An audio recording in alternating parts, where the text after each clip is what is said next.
So I'm trying to keep my remarks as brief as I can, but I just want to build on what I started lunch, that America is in crisis.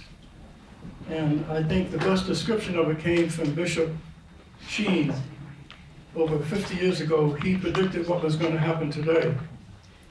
He said that the foundation of American democracy is the word pietas, which is patriotism. Patriotism is love of God, love of neighbor, and love of country.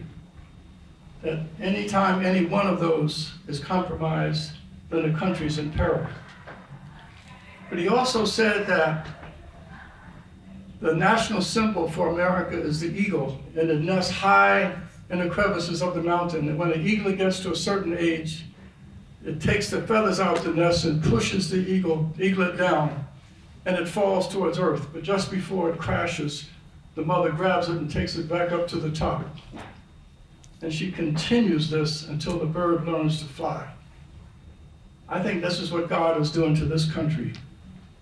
We're down at the point where we're about to crash, and he's going to reach up and grab us and take us back up to the top until we learn to fly again the way we did. I believe that in my heart of hearts. But God has no other hands but ours. If it's going to happen, we're going to have to make it happen. And we're not going to do this as long as there is tribal conflict.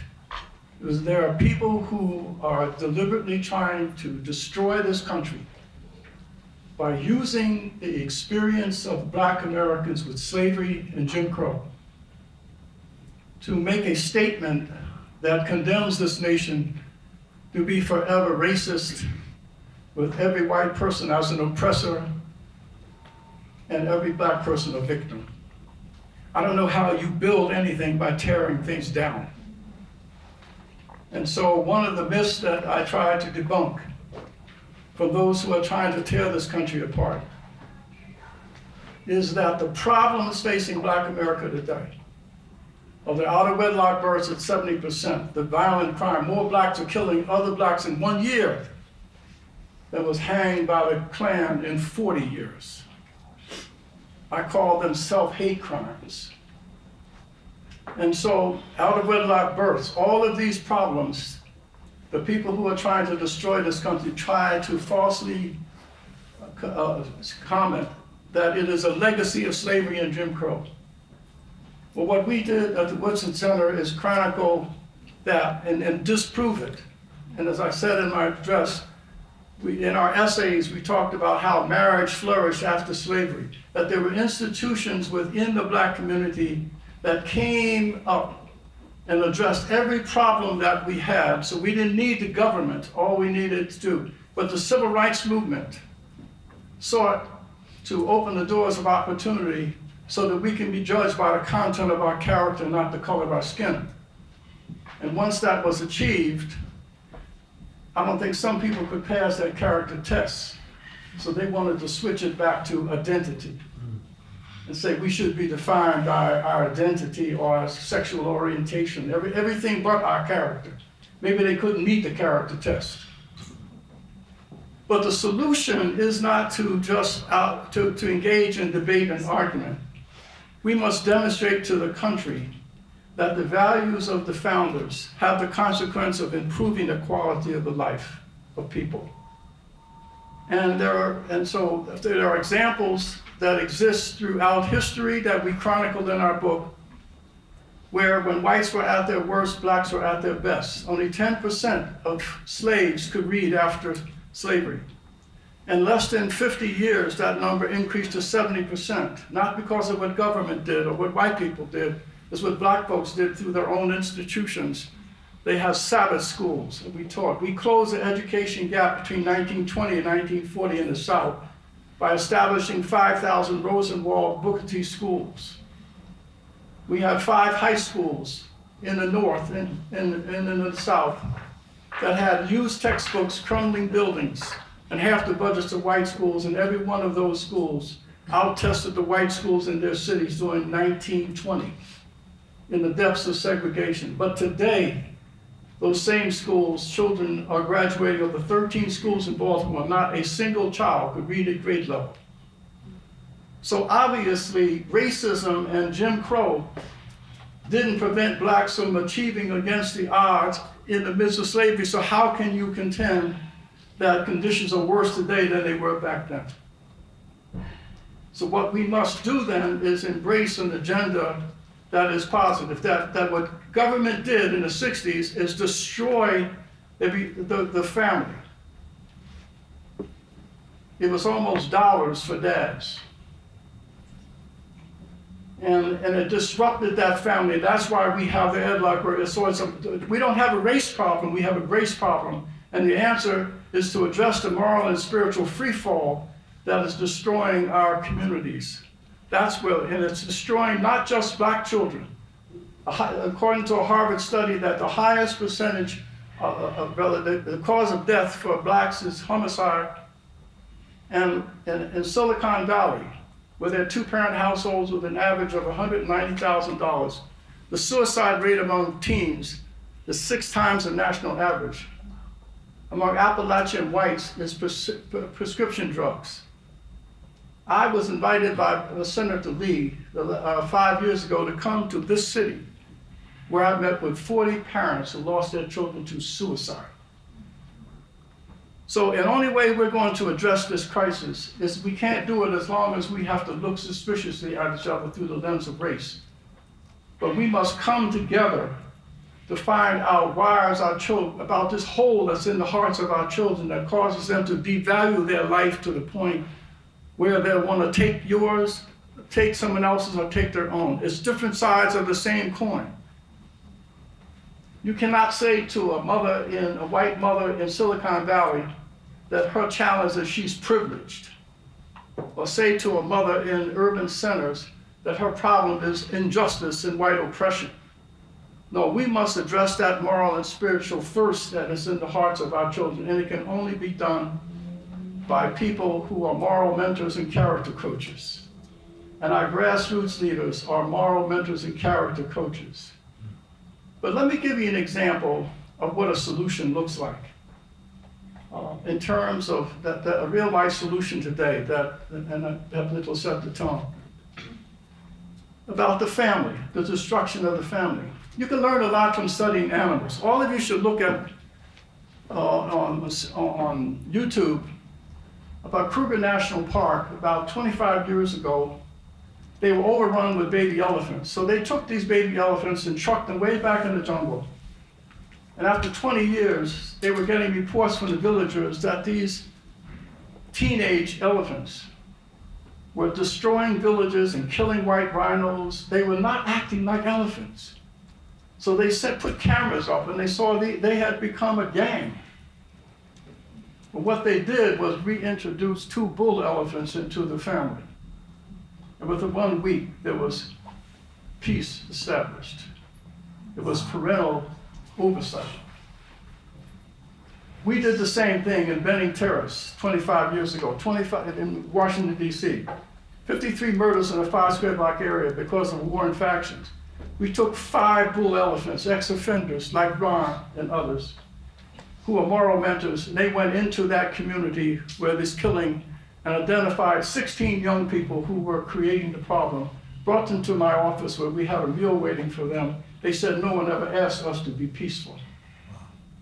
But through mentoring these kids and standing with them, they changed their attitude and values by witnessing to them that just because you're in poverty, you don't have to be of it.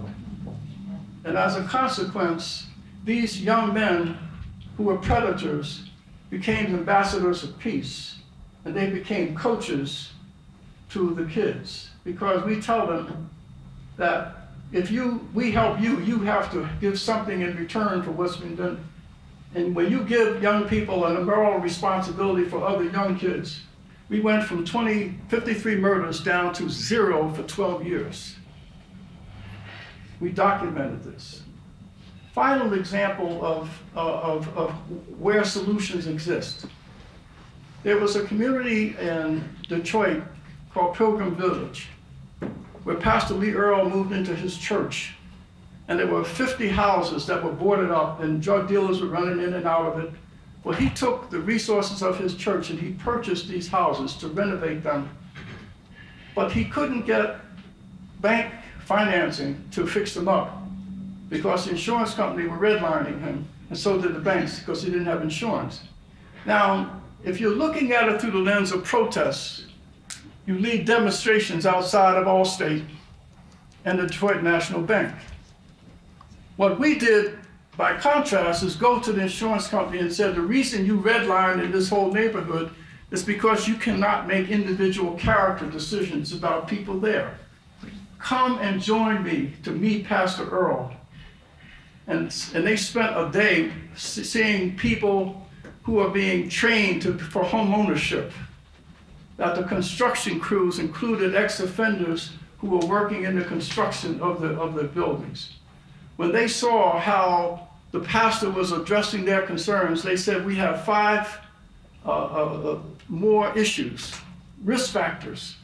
If you address these risk factors, we will insure you. They addressed the risk factors. They got insurance. They went to the bank. They got $60,000 per unit to renovate, and the community was restored. They had a restaurant when there was no restaurants there, but they hired one guy, Walt, who did 13 years in prison. It became Walt's Restaurant. Wow. Walt. No one robbed him. He said to Pastor Earl, you don't have to escort Mrs. Earl here to open up in the morning. She's safe. Because you build from within the community people who got moral authority, and then you build economic and social structures around this moral authority, and you can establish a restoration of a whole community. And so there are examples of the function of mediating institutions. And what we must do, ladies and gentlemen, we can't do this if we are confronting the issue of race, or if your approach is confrontation and demonstration. But if you get paid to demonstrate, then you look at a situation like Pastor Earl's and you lead demonstrations. But if you get paid to develop, that's why we must support people who use their influence to rebuild communities. And that's the standard of which we should use to determine who we should support with our money, our time, and our effort. That these grassroots leaders are healing agents. That the human body is oriented towards health. At the moment there's injury, healing begins. These grassroots Josephs are healing agents. And together they can become a whole immune system that can rebuild a whole community from the inside out and the bottom up. And so this is where I hope that the reason that I'm in Utah, because I have never been to a place where I was met with the governor, leaders of the House and Senate, 35 grassroots leaders, and 5 college presidents. And there was a consensus that we need to rebuild from within. And there was support of a strong group of grassroots leaders that are in this room today. I don't know where you found them, Jamie, but they're here. And so what the Woodson Center wants to do is help you be healing agents in this city so it can be a model for how an entire city can be restored and do away with this race grievance industry that's going to rip this country apart. And I brought along my colleague, Josh Mitchell, who knows about these institutions that I talked about, the history of them and the making of America. And government has squashed them. They have diminished them. I could take you another hour to our chapter and verse about how the government destroys institutions that have healing power in these communities. So the first thing the government can do is stop hurting and then let people build. But the main thing is overcome this whole issue. Experts are not the people with college degrees. 3% of the people are entrepreneurs. There's 70% of the jobs. And entrepreneurs tend to be C students, not A students. As A.D. Gaston, old 106-year-old entrepreneur, multimillionaire from Alabama. He said it's better to say I is rich than I am poor.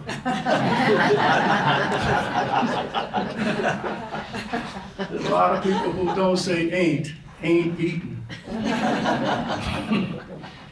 So let me just Well, stop. I could follow up with you. You're a professor at Georgetown University. There are a lot of things happening at universities that I think people maybe weren't privy to before, but they're seeing that there's something grossly wrong at many of our colleges and universities, obviously with the exception of Utah Valley University. But what is happening? And is the American public overreacting, or are we underestimating the problem? Well, first I want to say I think this works. Got it? I've been honored to work with Bob for 4 years. I do believe he's one of our few true national treasures. And I have lots of responsibilities at Georgetown, but frankly, the most important thing I'm doing with my life right now is working with Bob. I'm going to go at this in two different directions. So I'll do this survey with you, and maybe some of you will see where I'm going, but what I'm going to try to indicate here is the state of mind of many of my students, and I don't mean just at Georgetown. I teach in Europe. I've spent about 15% of my life in the Middle East, maybe 10 years total teaching and building a university in Qatar and in Iraq, and I've taught in Latin America. So what I'm saying here, I see everywhere. So first, around the globe, everybody's taking selfies, and they're on Instagram. And there's an immense sense of power that young people have there. And yet, when you ask them, so can we solve problems locally? They'll say, no, it's too big. There's climate change, there's systemic racism, all sorts of problems. It's always too big.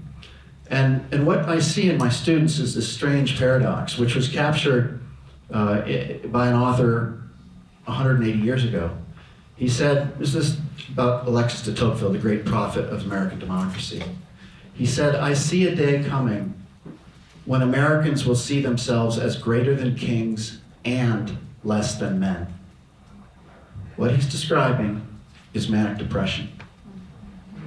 So what's happening with our young people is they're oscillating back and forth between feeling quite empowered to befriend people on social media platforms, to cancel them, and yet utterly impotent in terms of dealing with problems in the world. They're either all global problems, or they're only focused on their self. Now, this was predicted 180 years ago, that this would be the future of the world. And we say manic depression is a mental problem, and a number of authors said there's a deeper social problem, and that is the modern world is characterized by growing isolation and loneliness. This is the great crisis of our time. And this prophet of democracy, Alexis de Tocqueville, who I've taught 100 times and read for 40 years, he said, listen, there's only one way that we can solve this. There's only one way. We have to recognize that as we march into this democratic age, the state is going to grow stronger, and individuals are going to feel more and more disempowered. And they will look up to the powerful state more and more and not look out to their neighbors. And this is what brings about the new tyranny. A tyrant will forgive citizens for not loving him, provided they do not love each other. This is the best guarantee of tyranny, is that we're not making connections. And his argument was, to all of his aristocratic friends who thought that democracy was nothing but chaos, he said, no. The real end of democracy is complete quietude, where people are lonely and isolated, locked into their own little worlds, looking to the state to take care of them. He said there's only one antidote, and this is why Bob is the living example of this. There's only one antidote to this. We can't live focusing on the state. We can't continue to think of ourselves only as isolated individuals, what I call now selfie man. We've all become selfie man. No, what we have to do is build a world together in face-to-face associations through these mediating institutions. Tocqueville said, democracy unleashes an energy never before seen in human civilization, but only if you and I are constantly engaged with each other in face-to-face associations. We must do this. So my students, one half of the answer is that my students are suffering terribly, oscillating back and forth, feeling utterly impotent, feeling sovereign. And Tocqueville thought the only way that we could attenuate that problem, not solve it, make it less, is if we're constantly building a world with one another in face-to-face relations. And that's the whole point that Bob has been making for 40 years, and it's time we all listen. Second point. I think going forward we have two choices. We can either build a world around competence, which is exactly what Tocqueville thought we could only do if you and I are constantly developing competence in these mediating institutions. Or we can go forward thinking only in terms of innocent victimhood. And I want to tell you a story. I left Georgetown for 2 years. My friends thought I was insane. My family thought I'd lost my mind. I went to Sulaymaniyah, Iraq, and became the chancellor of the American University of Iraq with 2 armed bodyguards who were with me 24 hours a day. And there's been a lot of hardship in Iraq. In the 1990s, Saddam Hussein gassed this village. It was actually known as an offensive called the Anfal. Children watched their parents gassed, dying as their lung tissues turned green and came up through their throats, and their eye tissues bubbled over, and they watched them die. Terrible, terrible suffering. So we set up a scholarship for these kids. And we had American faculty members there. And immediately a war broke out about how to treat these kids. And a majority of the faculty said, they've been through so much. They're innocent victims. Don't hold them accountable. They don't have to get their homework in on time. If they don't pass their classes, we'll pass them on anyway. And about 5 or 6 of us said, no. And we had a war in that school. Because our view is, we must pay attention to the suffering around the world. We have to do that. But we have to do it with sympathy, not empathy. And I think this is an important distinction. When you're sympathetic, you've got one foot in the swamp with them and one foot out saying, here, I will help you come out. When you're empathetic, you're fully in there with him, with those people, and you understand their suffering and you're their defendants, but you're defending them to the point where you're not helping them. And I think this is the great crisis we face around the world, but especially in America. Is innocent victimhood a reason not to hold people accountable? There's lots of suffering. We have a racial wound that has yet to be healed, and not only that, there are lots of wounds that have yet to be healed. But the question is, how do we go forward today? And the only way we can help all the people that we're trying to help is by holding them accountable and moving forward and turning away from the idea that the only thing we need to pay attention to is innocent victimhood. We have to build a world of competence, and that's how we restore America. Thank you.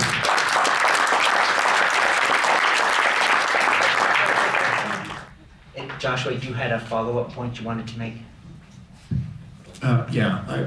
We've been talking about identity and love here, and I just want to make a suggestion, which is that love is it's the deepest longing, and it is to be cherished. But I'm not so sure you put together a society based on love, nor am I convinced that you put together a society based on honoring and celebrating identities, because I think we don't know who we are. I'm just going to state it. We come to know who we are by building a world together. And I would actually make the call for what I call workable recognition, where I don't really know who I am, you don't really know who you are, but we know we have to build a world together. And it strikes me that a lot of the talk today suggests, no, before we do that, we have to negotiate, honor, and celebrate identity. I think that's wrong. Yes. I think the better way to go is we will discover who we are as individuals, maybe even who we are as groups, by full-on engagement in building a world. We discover who we are after we get involved with one another. The exercise of sitting around and deciding who you are in advance, and then declaring that you must be affirmed, et cetera, that has produced a generation, to finally answer your question, which is scared to death. In every university I have ever been in the last 3 years, scared to death to say one thing that's not choreographed speech. And that's wrong. So I would propose we aim for love. Make no mistake about it. Let us aim for love. But in our everyday life, we have to recognize outside of the home, it's workable recognition. That's the best we're going to get, and let's fight for that. Can I just offer this? Yeah. Just a footnote to that. When I talked about the suicide and homicides in the crisis, perhaps is fueled by when we're telling young people that whites, that they are oppressors, and blacks, they are victims. Maybe what some of these kids are incorporating those messages, and maybe it's causing them to feel unworthy. And maybe that's what's fueling it. But the other point, to make Josh's point, I say to my grassroots leaders, we have 3,000 in 39 states. They're black, brown, red, and we get together in retreats for 40 plus years. Racial animus never comes up because 80% of the people we support have letters in front of their names, not behind them. They're X something. And when we come together, all we want to talk about is, and celebrate is how we have overcome our brokenness. Yes. And we want to share that process of redemption with everybody. We want to celebrate it. So we don't have time to say, you're not a black junkie or a white junkie or a red junkie, you're just a junkie. And that's what you're trying to overcome. And that's all when we have our conference, I could fill an auditorium with 2,000 of my grassroots leaders for 3 days, and racial and ethnic and gender differences would never come out. Because as Josh says, it's more important for who you are. I want to know, are you my kind, not whether you're my color.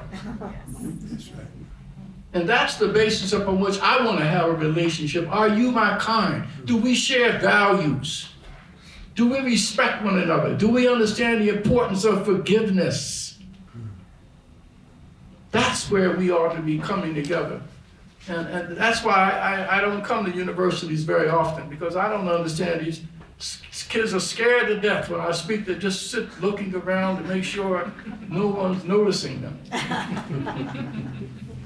I saved Will for the very end because I wanted to talk about the youth and the children, because I think there's a growing sense that there's a missing generation, that it might be too late. And I hear people talk that way, but you have a different message when it comes to our youth and what you do with the Woodson Center. And I just wanted to ask you, I don't believe it's too late. How do you address those individuals who say, we just have to write them off, move on, start over? Good afternoon. Thank you for having me, and thank Jamie and everyone who's here. I get to travel around with Mr. Woodson and learn from him, and sometimes be stepped up by him, and but today you all put me after the preacher. And so now I have to figure out where do we go? Well, we're already there. I had a major foundation come to our campus and visit our campus and see our kids and so what is it that Piney Woods does better than anybody else? Piney Woods School, the oldest historically Black boarding program in the nation. What is it that you do? And we send 96 to 100% of our young people on to college and post-secondary education, and that wasn't what we did better than anybody else. And we take people out of difficult backgrounds and difficult circumstances, and we show them that there are another way in life. And so what I said to them, we do one thing better than anybody else I know, was resilience. Resilience. Lawrence Jones, who started our program 114 years ago, he was a college-educated Black man in rural Mississippi. Wasn't many of him. Right? He chose to reinvest in his community. And he had tried and failed, but he was resilient. And he started Piney Woods with one student.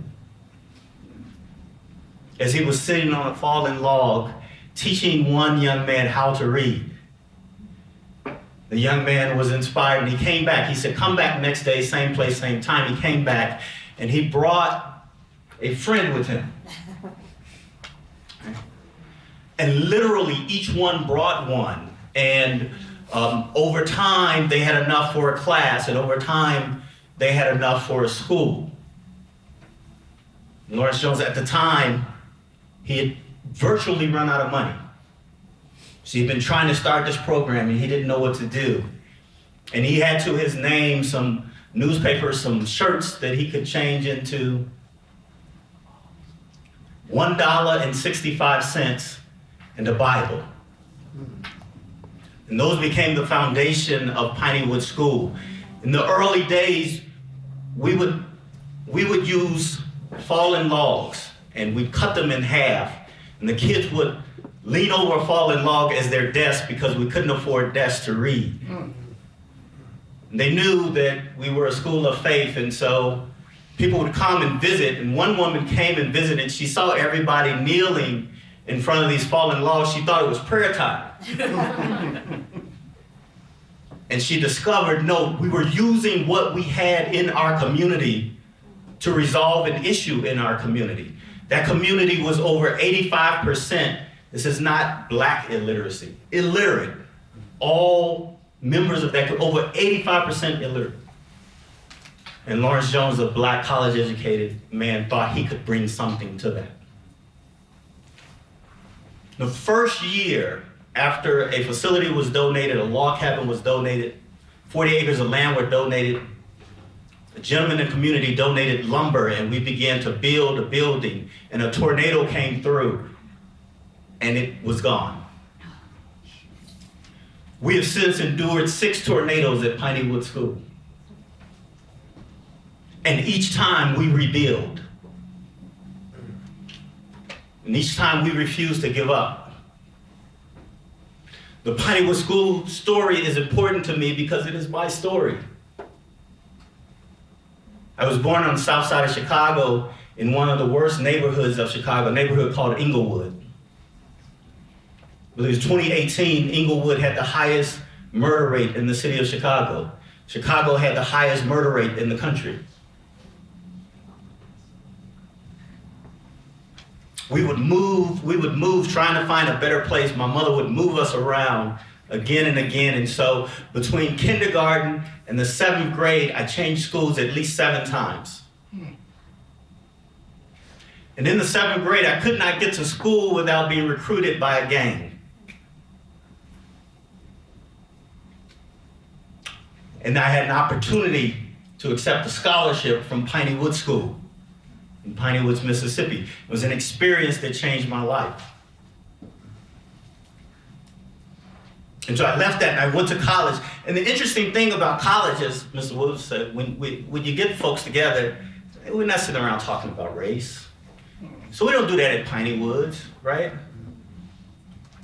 There's no need for it. And so when I got to college, I walked in with a sense of confidence that I was there for the same reason everybody else was there, to get an education. Right?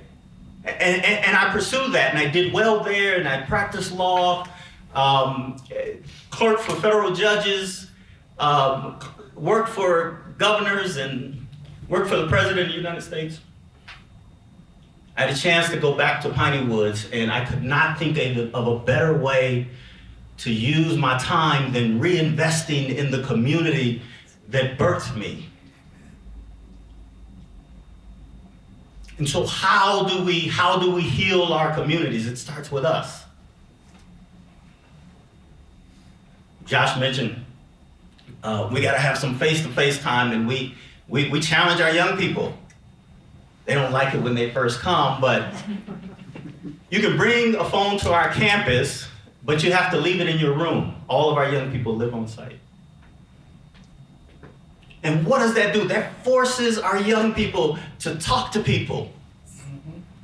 And so if you come to our campus, you'll see young people talking to you and welcoming you and showing you around and excited to see you.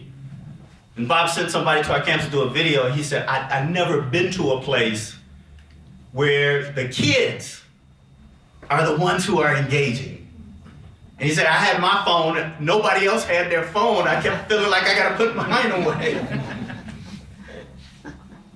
Because we are renewing, rebuilding community, and we're training young people to be resilient. Our young people are just like your story. I don't have time to tell you about all of them, but we have a young lady, her father died, her mother was going legally blind, and so she was tasked with taking care of her two younger siblings. She stopped going to school because by the time she got them ready and got them off to school, she was late for school.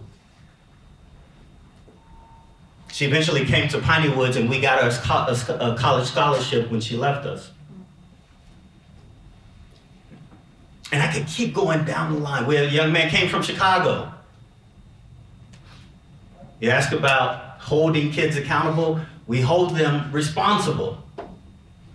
He messed up. I gave him a second chance. He messed up again. I sent him home. If you cannot abide by the rules in our community, you cannot be a part of it. He convinced his grandmother to drive him back down to Mississippi, and he sat outside my office for 8 hours to have a word with me. And he came 16-year-old college football player, right? 16 now, college 16-year-old buff young man from inner city Chicago. He came and he sat in my office, and he said, I have to be here. And I said, why do you have to be here? And he said, because when I left Chicago and came here, it was the first time that when I go to bed at night, I don't hear gunfire going by my window.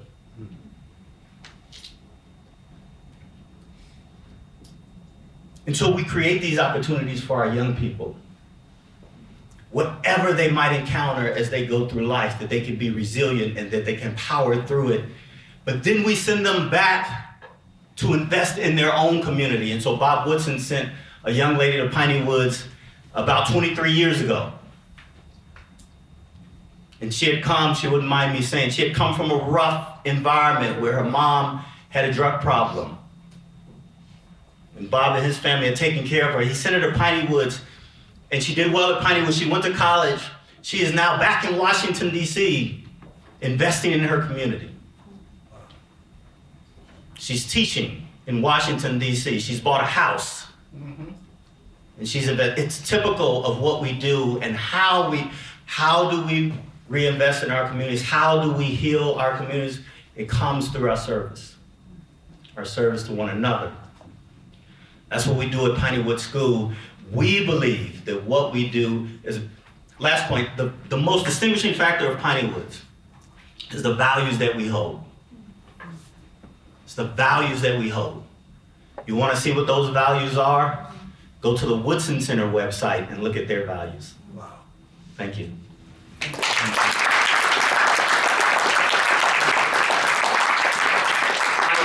I just want to say thank you again to our panelists, and I want to turn the time back over to Jamie just for her closing thoughts. And one more round of applause for everyone who has come here today.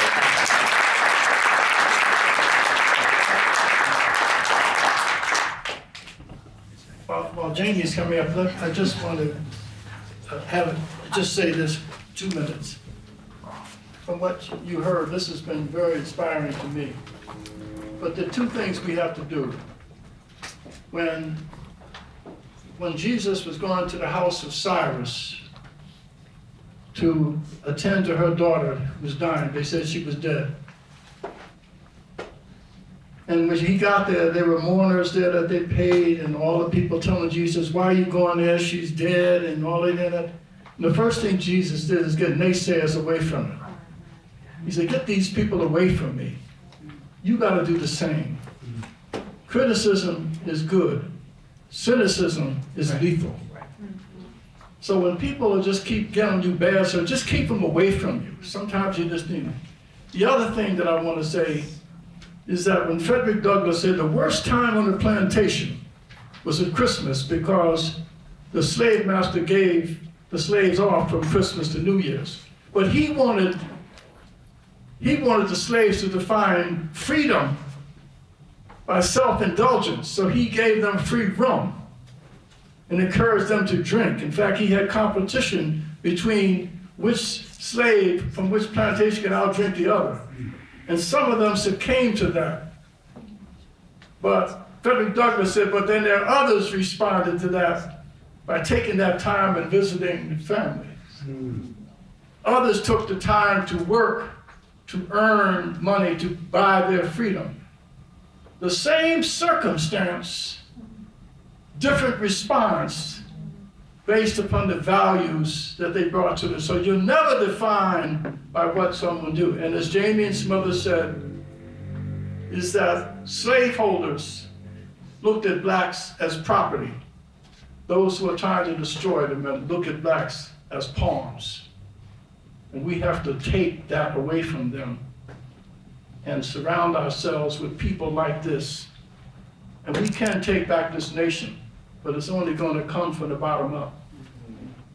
So I just want to say thank God that Jamie created this situation, and I pledge that the Woodson Center is going to work with this community to make it really a center for restoration of this nation. And we are going to have a big celebration. We're going to have a grassroots celebration of God and country. And we're going to broadcast it. All my groups and 3,000 and all the people I know, we're going to bring them to the table one time to have a celebration of God in this country. I promise you that.